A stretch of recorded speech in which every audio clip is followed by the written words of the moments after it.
Баршаңызға сәлем, менің каналыма қош келдіңіздер.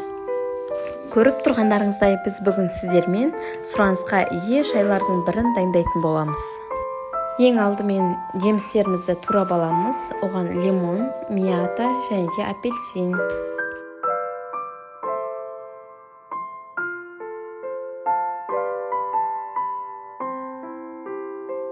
Міне қоспаларымыз дайын. Апельсин, лимон, мята, нават және де мед. Одан соң қара түйіршікті шайымызды салып, ыстық сумен демдей беруімізге болады. Көбінесе бұл шайды ташкентский шай деп айтады. Бұл ташкентский шайға көк шай қосылады. Бірақ мен көк шай қосқан жоқпын. Әркімнің өз қалауы.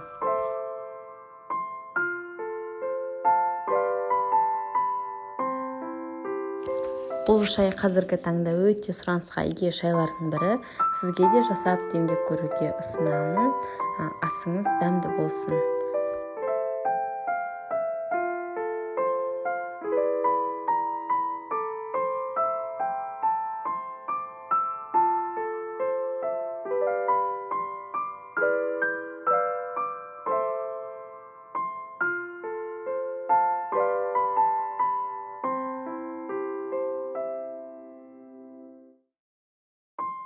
Басқа да пайдалы рецепттерді көргіңіз келсе, менің каналыма тіркеліп, лайк басуды ұмытпаңыз.